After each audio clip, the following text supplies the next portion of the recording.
안녕하세요. 보험사의 가계대출 연체가 눈덩이처럼 불어나고 있다고 합니다.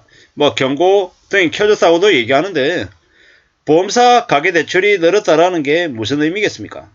우리가 보험사 관련한 이렇게 약관 대출 이런 것들까지 늘어났다라는 건 웬만한 대출은 다 받았다라고 해석해도 무방할 것 같습니다.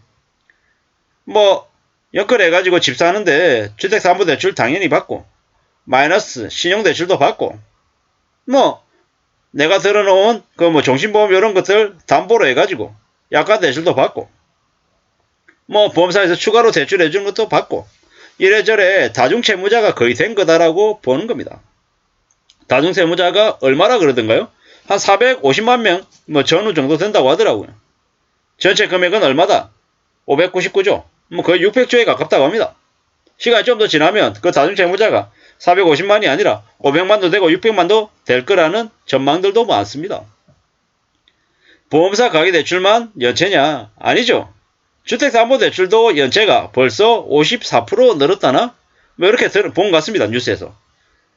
주택담보대출도 연체가 늘어나고 있고 마이너스 대출도 신용대출도 늘어나고 있고 보험사 가계대출도 늘고 있고 도대체 안 늘어나는 대출이 뭐가 있냐라고 대물을 정도로 여기저기에서 부실이 확산된다. 언제든지 터질 수가 있다. 폭탄이다. 이런 무서운 얘기들이 계속 나오고 있습니다. 지금 현재 한국은행은 기준금리가 3.5%입니다. 최대가 3.75다. 4.0은 안 갈 거다. 이런 얘기들이 많은데 사실 4.0 이상도 갈 수 있을 거라고 저는 봅니다. 왜겠습니까? 미국을 쫓아가야 되기 때문인 거죠. 이미 지금 현재 한국과 미국의 기준금리 격차는 1.5%. 미국도 분위기가 좀 심상치 않죠. 근데 그렇다 하더라도 미국은 조금 더 올릴 것 같습니다. 현재 5.0인데 5.5까지, 5.75까지, 6.0까지도 갈 수 있다라고 저는 봅니다. 미국 내 경기가 심상치 않음에도 불구하고 기준금리를 계속 올린다라고 저는 생각하는 이유가 미국의 물가를 잡기 위함인 거죠. 미국의 물가 목표는 2%입니다. 3%, 4%가 아니라는 거죠. 그리고 그 물가가 2%까지 되는 데는 많은 희생이 감내가 되어야 된다고 보는 거죠. 한국은 대략 24년 하반기에 금리가 내릴지도 모른다는 말도 나올 정도입니다. 왜겠습니까? 상황이 매우 심각하니까요. 저 대출 부실이 터져가지고 한국 경제에 미칠 충격이 엄청날 수 있겠다라는 겁니다. 그런데 한국은 지금 상황이 많이 안 좋죠. 12개월째 국제무역수지 적자. 이게 상반기가 지나고 하반기가 된다고 나아질 기미가 안 보입니다. 삼성전자나 SK하이닉스의 적자는 더 커져갈 거고 물가는 더 올라가고 가스비 오르고 전기세 오르고 이래저래 요금 부담도 커지고요. 점점 사람들이 길거리 안 나다니게 되죠. 움직이면 돈이니까 어떻게든 돈을 아끼려고 혈안일 거라는 겁니다. 저축하기 위해서 아끼면 참 좋은데 대출 이자를 내고 원금 갚아야 되다 보니까 너무 심한 상황으로 내몰리니까 어쩔 수 없이 돈을 안 쓰는 게 아니고 못 쓰는 지경까지 이르는다라는 거죠. 보험사 약관 대출이 연체가 된다. 연체 우려가 있다라는 뉴스까지 이제 보게 될지는 몰랐습니다. 너무 빠른 것 같죠, 속도가. 보험사에서 내준 가계대출이 가계대출에서 발생한 연체가 1년 만에 700억이 늘어난 2천억을 넘었답니다. 서민경제 불황으로 보험사에도 돈을 빌려는 손길이 늘어나고 있다는데 이자 부담이 커진 탓이라고 하네요. 보험업계에서도 부실채권 확산에 대한 위기감이 커지고 있답니다. 보험사의 가계대출 연체 채권이 2,400억으로 전년 대비 40%가 늘었답니다. 어떻게 되려고 이러나 좀 걱정이죠. 삼성생명은 544억, 하나생명은 439억, 교보생명은 205억이랍니다.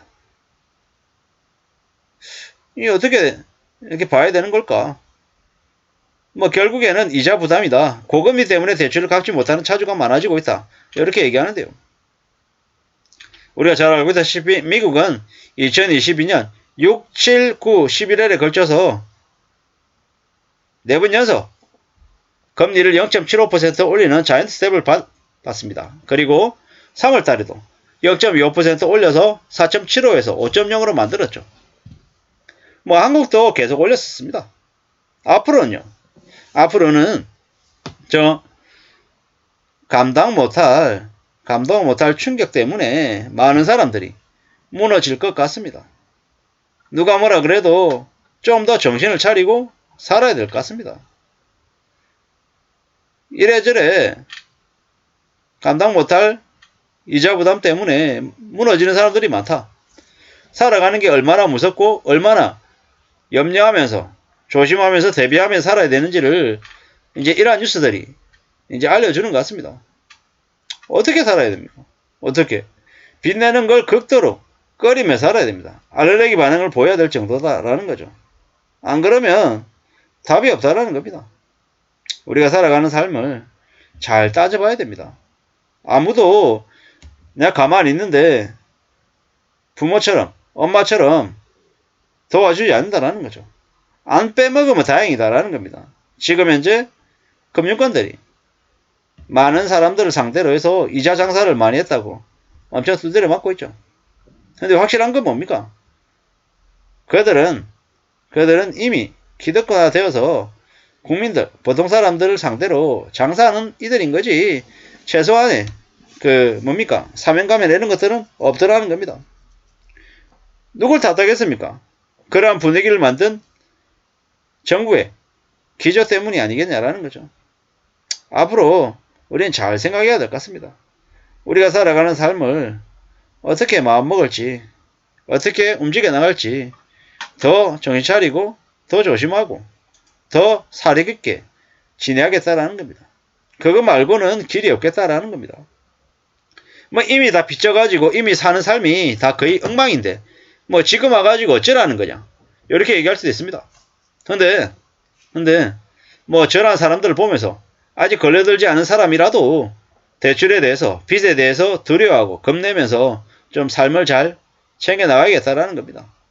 그래야 우리 삶을 조금씩이라도 나아지게 만들지 않겠냐라는 거죠. 대출이 정말로 무서운 겁니다. 돈 100만원 벌기는 돈 100만원 저축하는 것보다 100만원 갚는 게 훨씬 더 어렵다고 했습니다. 이러한 현실들을 우리는 잘 살피면서 잘 내다보면서 지내야 될 것 같습니다. 사는 게 녹록지 않다라는 거, 어렵다는 거, 이걸 가슴에 새기고 정말 헛돈을 쓰지 않으려고 아주 조그마한 돈이라도 아끼려고 발버둥을 쳐야 되겠습니다. 그러지 않으면 사는 게 더 어렵고 더 혹독해질 수 있다는 거. 뭐 빚 없는 사람들이 어딨냐 이렇게 얘기하는데 빚 없는 사람들 많습니다. 빚지지 않고 은행을 대려 이자를 받는, 은행에 돈을 빌려주는 사람으로 저나 여러분들이 살아가기를 바랄 뿐입니다. 감사합니다.